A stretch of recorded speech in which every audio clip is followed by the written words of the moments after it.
Welcome to the Recruiter Abroad Startup School podcast. My name's Dulta Doherty, and in this podcast series, I will be interviewing investors, advisors, and entrepreneurs from the agency recruitment world in how to set up, scale, and operate a world-class recruitment business.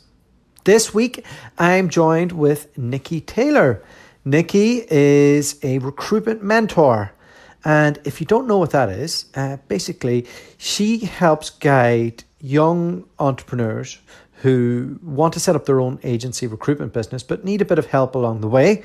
And she has a framework where she puts it into practice with them into, best ways to generate candidates, clients, templates, how to get a virtual assistant, all the stuff that you need when you're thinking of going out on your own.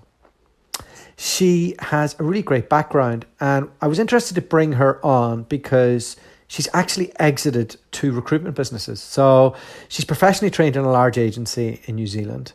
She then set up her own, sold that business, moved to Australia, set up again with her husband, sold that business, and now mainly mentors women who want to set up their own recruitment business. I don't know if it's exclusively women, but all her clients so far are women, so maybe that's her USP. She is really knowledgeable, and she's been ahead of the game a couple of times when it comes to technology and outsourcing and working remotely. And yeah, she's just a good person to know. And if you're that person who maybe isn't too experienced and thinks they still have a bit to go before they can set up the recruitment business, but really wants to, then somebody like Nikki would be a good shout for you. Anyway, I will pass you over to the interview. Take care.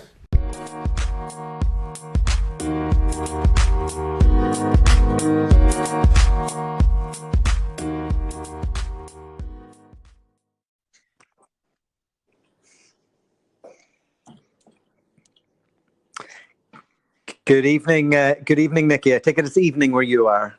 It is. It is about 7:30 in the evening. Oh, lovely. Did you have a nice day? Yeah, brilliant. Excellent. Back to back. Loved it. Love it. Okay. So welcome to Recruiter Startup School. We're really happy to have you here today. Thank you. So I've given everybody a bit of a brief rundown into your background and what you do. But could you kind of give us your origin story, how you got into our industry and how that led you doing what you're doing today?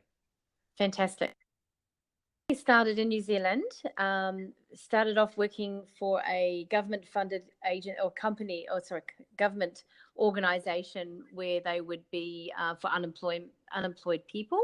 So I did so I've already had my children, and I worked in a government sector working for the unemployed, and lasted about a year.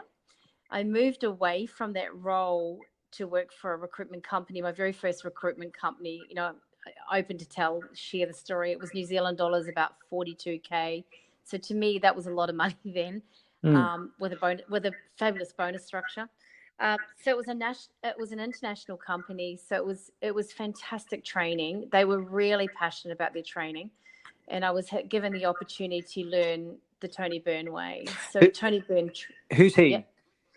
Tony Byrne was originally in Sydney, and he isn't alive now, but and wasn't probably then.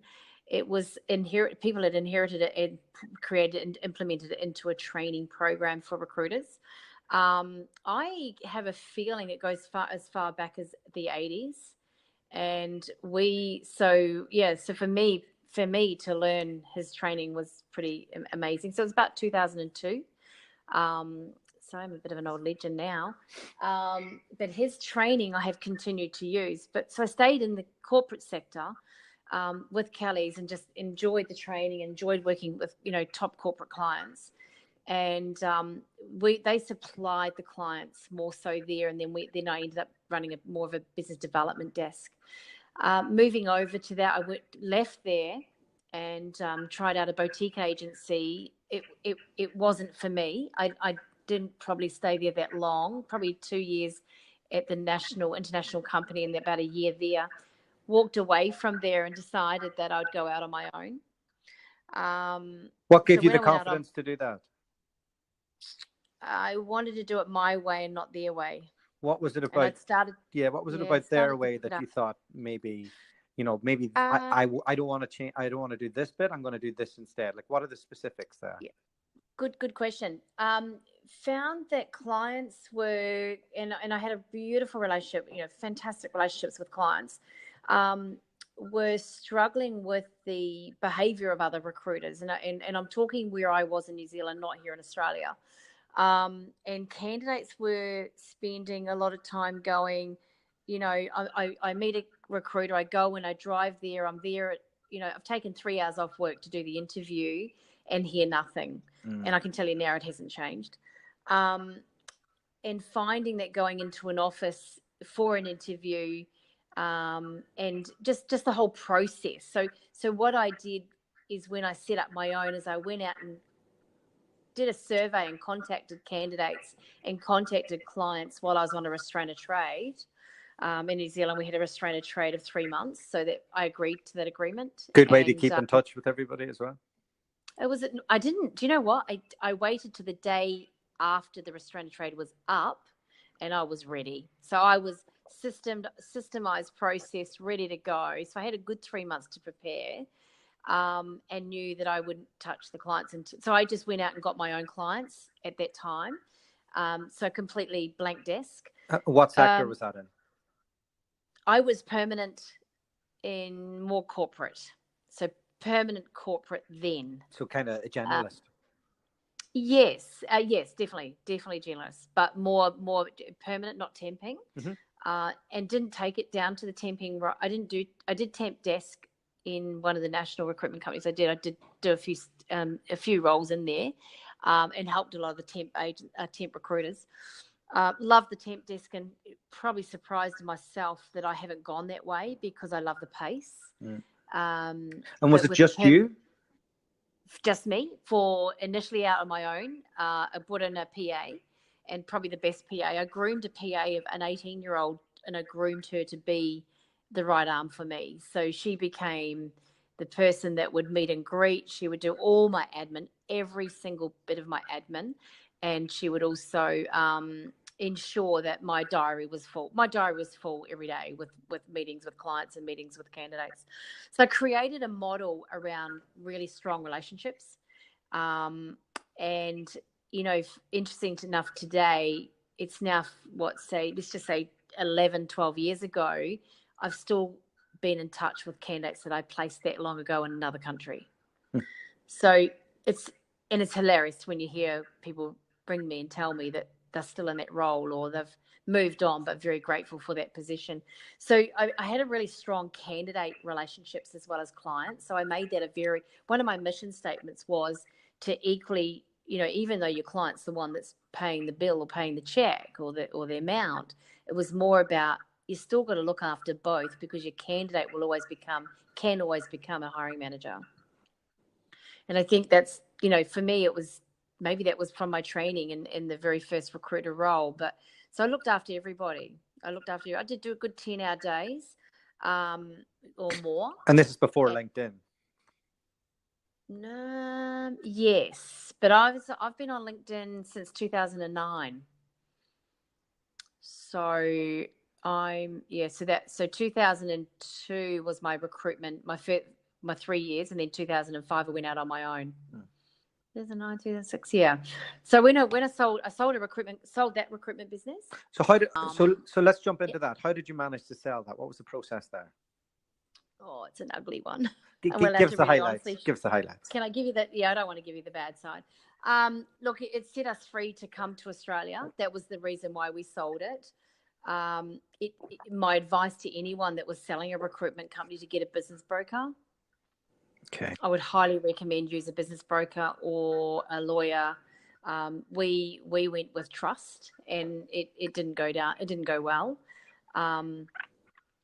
So that's, I have to park that because that was just another story, really. Okay. However, coming to Australia, when we arrived in Australia, which was 2009, we decided to set up a recruitment company from scratch. like similar brand, but all Australia owned. And this is you and your husband, right? Yeah, Richard and myself. So Richard joined my boutique agency to help me with, as we were starting to build it bigger and bigger, before we sold it. He came over. He wasn't your PA, no? No. And we ran two separate desks. You know, we literally ran our own clients, our own candidates, and worked insanely together. So I don't know if there's many couples out there that can work like we do, but we managed to do it. I set up my business with my wife. It's there you go. It's an intense thing to do. Well, we've loved it. We've loved the whole journey. It's been, to me personally, it's been amazing because we've always got someone to talk to about a job offer. We have good cop, bad cop. You know, I don't know if you guys know about the good cop, bad cop scenario, but it worked for us when the client didn't pay. I didn't have to be the one that would ring him. Richard would. We didn't have that often, but we were both really in line with the same systems and same processes. And because of what I'd set up way back. What were those systems and processes? Like what does that look like? Day one branding, you know, having your branding, you know, not do your branding later or I'm just getting my website done, have everything up to the day that you're going to go live, do that. We've had VAs from day one. So virtual assistants has always been something that we've always been able to have on board. We've always hired VAs. So VAs were able to get our website up and running within 24 hours. Let's jump into the VAs. Where do you find your VAs? Our VAs are in Philippines. How did you manage to get them? Good point. Back then we engaged with a guy called Jovi, who was our very first VA. So we sourced him through Core Pixels, through a company. Jovi worked for us for about 2 years and built our complete database for us on a weekly, daily, hourly scenario for us. When you say built the database, how did he go about that? Good question. We had a database set up. We used a Act for Cloud. This is back in 2009, and we arranged for him to source all companies in Australia that run a real estate company, because we were real estate specific. Yeah. And it was interesting how simple that was to create with a $6 an hour individual working it for you. So I wouldn't give any of that data away. That data was ours, and that's what we sold when we sold that business last year. So that was the business that we sold with all that data and all the systems and all the processes. So to people listening, it probably sounds like, a VA, I have one, or I know somebody who's done that. But I have a few, but I only kind of figured it out after the 4-hour working week, and you know, and going through how he managed to do that. How did you first hear about VAs back in 2009 and know that you could implement them? Like, that's way ahead of the game. It was because the girl that I had hired in New Zealand, and when I sold the business and left, we rehired her. And back then we were able to do a shared desktop. I don't know if you know of that. So from New Zealand to Australia, she could log into my database and all my systems via New Zealand to Australia while I was sleeping. So she did night shift and I did day. So what I decided, because I couldn't let go of her. So what I decided to do, and we knew there was VAs, so we contacted the guy in the Philippines who ran the company, and he sent us Jovi. Jovi stayed with us for a good 2 to 3 years, but then we decided to start up our own VA company so that we could build our own pool of people, which is what we did. Oh. So behind the scenes, we were able to bring in some VAs and run and have our own VAs, and also source them for real estate companies or recruiters or whoever else wanted to have a VA. So yeah, we were a little bit ahead of the game, but we also were ahead of the game with interviews.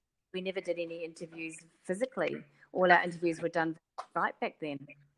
And I don't know, for people in America, if they're listening, that's not a big deal. But in Australia and New Zealand, relationships are really, and face-to-face relationships are really trained as part of the process. Yeah. So it's a very regional approach to doing business. It's kind of like, because it is a regional area. How did you manage to kind of do that at the time? Like what I think it would be because we're in real estate property, because we were niching it and we specialize in just that. So we were, I believe, whether you're in the UK or in the US or in New Zealand or Australia, if you're niching a brand and you are the specialist for that area or that state or that country, then, I know there'll be multiple people in real estate property recruitment, but for us, it wasn't, there was no questions. A smaller town, more regional would say, well, how can you recruit from, because Australia, so how can you recruit from Perth when you're living in Queensland? How can you do that? So to me, it was about educating and not having that discussion. Actually, it's not about, how a client would say to you, well, look, can you come and see me at 3:00 tomorrow to come and pick up a job brief? I would explain to them it would be way, way more productive that I send you an email now and then we jump on a video call tomorrow at 1:00. And you're absolutely right. The counter argument from a big agency is that, well, you'll just not build a relationship in the same way. But you do. But you do. I believe that there's a phone. If you're continuing to phone call, text, I do a lot of phone call, text, email. Now it's more phone call, text, and Facebook Messenger or LinkedIn. So I've got those there's multiple platforms, but I can keep in touch and build a relationship via text and messaging on a daily basis.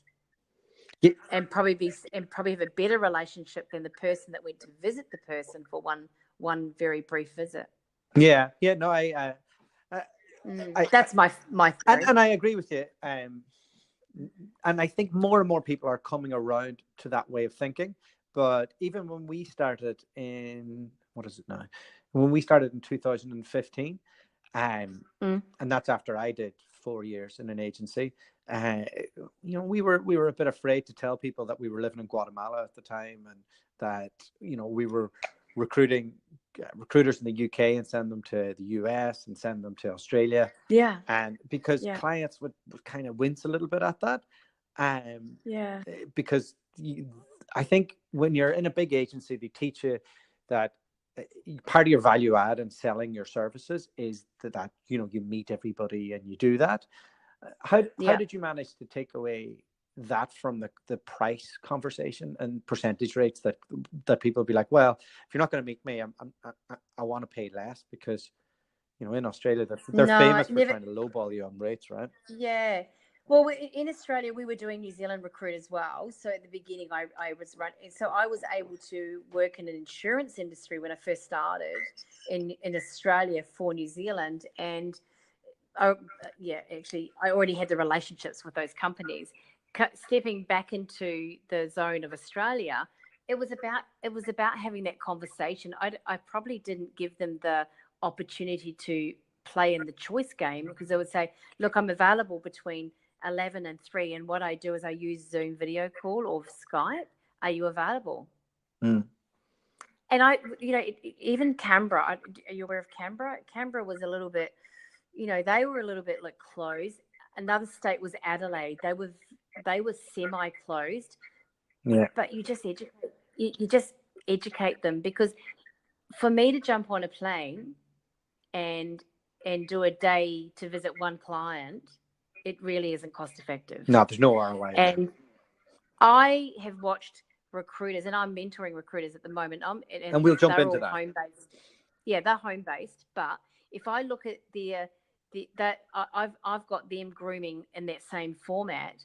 If they were to go and visit clients for, just say, because I've got a startup that I'm working with at the moment. So she's in a third month, coming into a third month.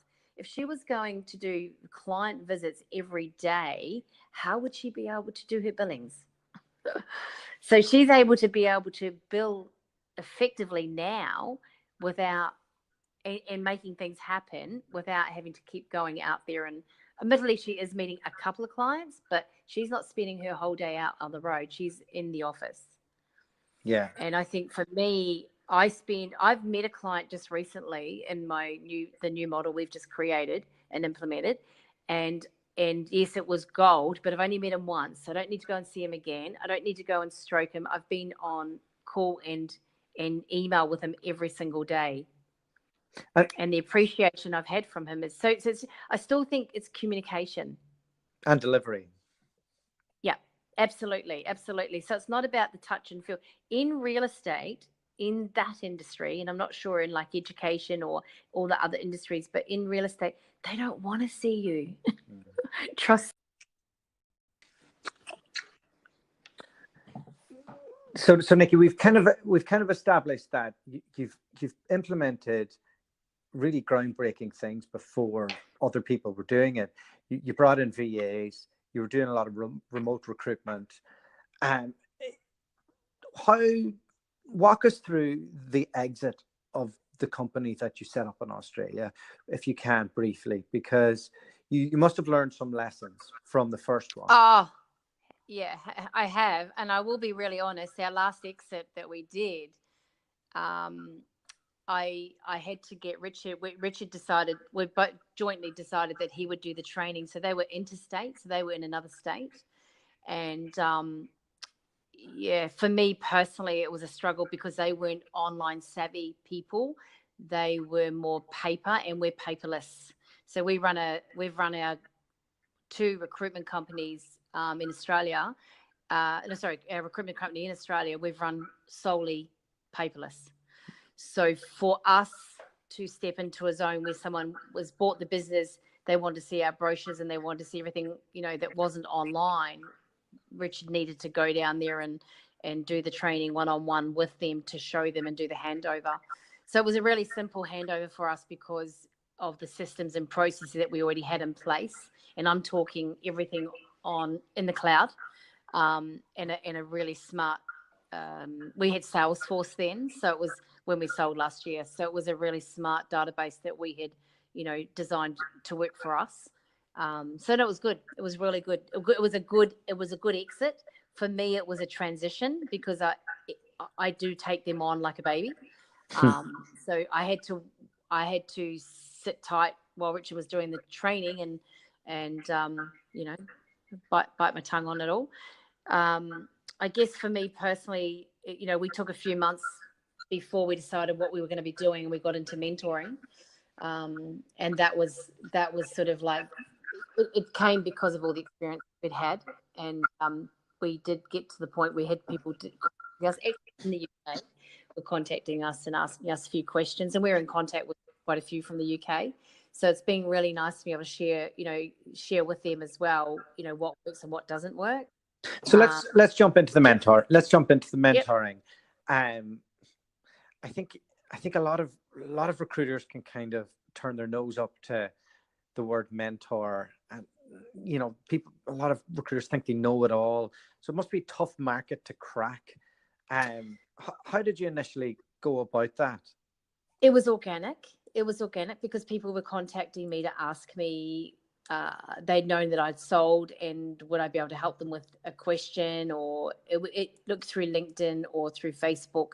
It became just organic, and I'll be really honest, it was definitely organic.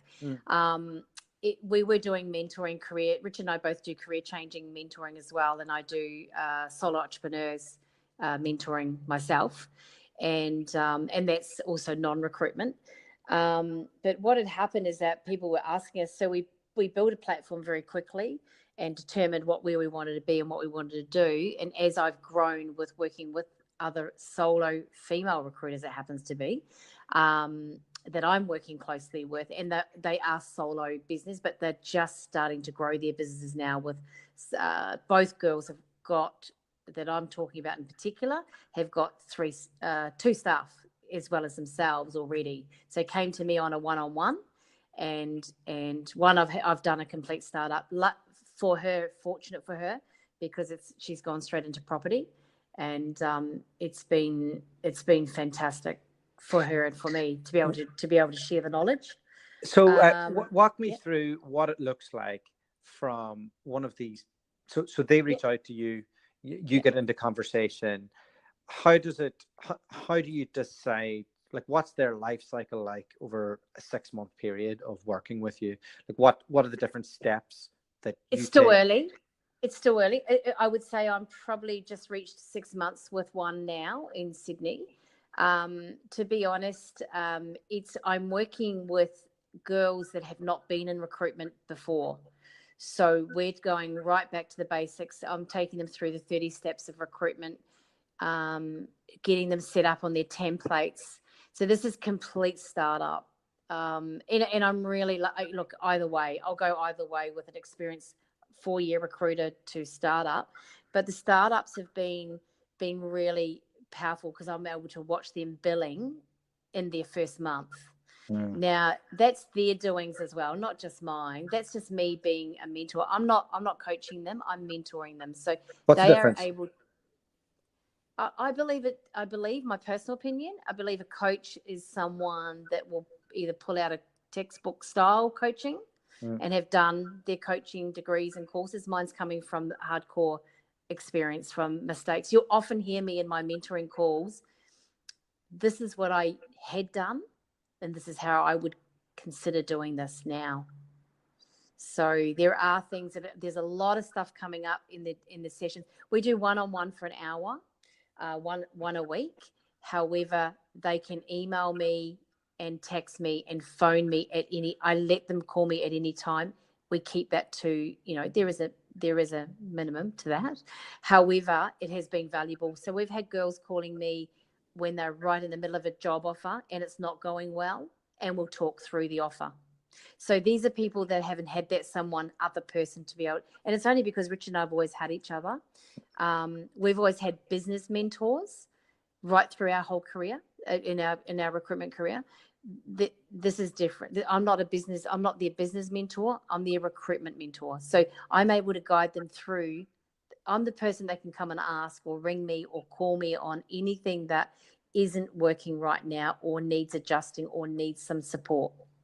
And I'm finding that the girls are just, I have to say, I say girls at the moment. However, I just feel that it's the support that they've needed that they have never been able to get. So our industry is bombarded full of male experts in this area. You're the only female I've got. Yeah, in the agency recruitment world, there's so many advisors that are men. You're probably one of the only women I've come across on that. Why are there so little women doing this? In recruitment or in mentoring? In mentoring agency recruitment. Oh, interesting. I hadn't thought of myself being the only woman. I guess maybe I've come from all my experience. Look, I can't sort of see any reason why. In Australia, we've got more. We've got more women recruiters, I believe. I haven't done my stats on that, and I should check that out. But for the male advisors, it's a really good. I'd love to know why. Your thoughts? I think from being a rec to rec and viewing people at different stages of their careers, I think a lot of women go internal at a certain stage, either before children or maybe during that process. And I see a lot more men staying in agency after 35. But that not that is, well, some women do, but they generally tend to be in high level management positions, and that's just my experience from interviewing these people over the last 3.5 years. Right. I would say maybe for my reasons, maybe that I've had my kids and then got into recruitment. Yeah. And now I have nothing. Remember, kids have moved away, so I'm now. And Richard and I were kid free. We'll call it kid free. Empty nesters, they call it. Well, we were very early. So we were able to skip the country very quickly by saying to them at the age that they all were, you guys wanting to come over or not? So we left home. We're the ones that left home. But we were different. we were the couple that were a little bit different to the other couples that stay in the one house and for 45 years. It's not us. Yeah. So in our recruitment world of the last 10 years, we've traveled around the country. We've been to Bali. We've, like you were saying before, we were able to work from Bali, and still recruit. And we didn't go to Bali for holidays. We went to Bali because it was a nicer location to work.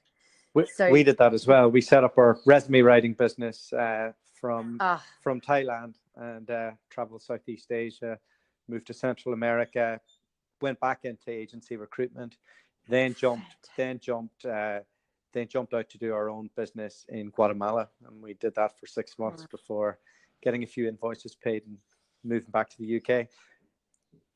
That's fantastic. And really, did you use like video calling and Skype, Zoom, and some of that? Most of it was just on the phone, though. Rec Direct's pretty simple in terms of identifying like what people want and who's suitable for the move. And if you're only doing the international stuff that we're doing, you're really only dealing with the top 10 percentile in terms of billings in the room. That's it. So you just kind of work backwards a lot on that, and then they're hard to find. And if I could do it all over again, I probably would have gambled on myself doing something a bit further up the food chain, like in terms of like executive IT or something like that. But then maybe I wouldn't have had the initial runway that we had, given Charlotte was an internal recruiter at an agency at the time. So it's kind of like what you like. I don't know. I didn't know then what I know now, but hey, I didn't reach out to any mentors or business advisors or coaches, which probably could have pointed me in a better direction back then. I had to kind of learn it all the hard way. Yeah, I personally, I had a lot of mentors, but none of them knew recruitment, and I found that very challenging for me personally, because what I knew they didn't know, and I found it really hard to have that conversation with them. One of my girls, the ones I do work with in Sydney, she's been maybe 18 months, so we're speaking the same language constantly. So, and it's so for the guy, and I had always had male mentors. For Richard and I, we would meet them once a week, and then we would outgrow them, and that's okay. I always tell people it's okay to outgrow your mentor. But I would have loved to have had, your job's kind of done if your people outgrow you, right? Yeah, but we did have Roy Ripper in the UK, so we were on one of his series where you would be connected up with a whole lot of recruiters through the UK as well, and US. So that was really advantageous to us, because it gave us a good opening of what else was happening out in the market, as well as us working in an international market as well. So I really enjoyed that. How does your service differ from his? Because I've seen that he does growth marketing or something for. I think he does a lot of. I don't know now. I'm pretty sure a lot of his is online, but then I don't want to say, because look, that's fine. I know that he does go and see clients. He's still very active, so we're seeing a lot of activity with what Roy does. There's another guy, Mike, in the UK. A lot of his online material was absolute gold. Mike Walmsley. Did you know that name? Or? No. Well, and I feel like I've been so cocooned in my little world that this podcast is kind of giving me access to speaking. We to need people. to get you out. I know. I'm trying to get out there and learn a little bit more, and that's why we're doing this. So, okay, last question. I suppose it's just how can people who should reach out to you, and how can they find you, and what does that look like for people? I'm easily accessible via LinkedIn, Facebook, and email, and text, phone. I look, honestly, and I'm not an 8 to 5 girl, so. And I guess that's another thing of, when we work for ourselves, you don't need to be an 8 to 5. You can be accessible. I do my interviews on a Sunday night. Often you'll see me 4 o'clock till 6 o'clock, and Richard, we're both candidate interviewing, because we just do. That's just what we do. So it's easier for those people that can't make those meetings, that they can meet us on a Zoom call on a Sunday night. So we're very accessible, and that's via LinkedIn or Facebook or Messenger or email, either. And if anyone's got any questions, I'm more than happy just to help out with a couple of quick tip questions, or if there's anything that they need some advice on.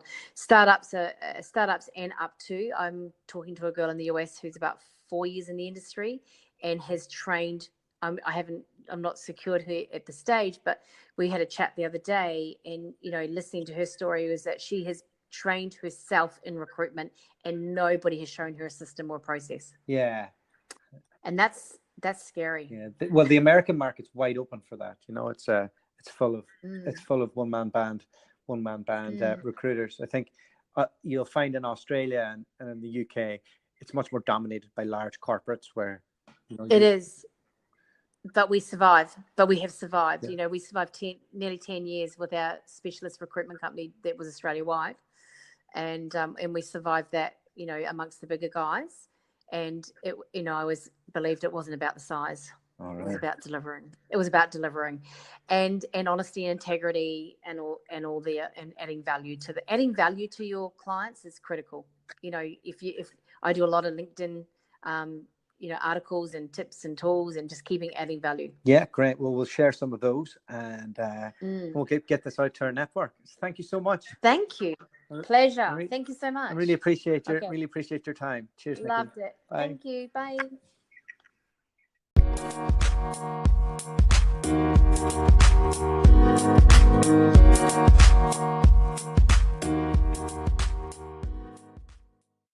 The podcast you just heard was made using Anchor.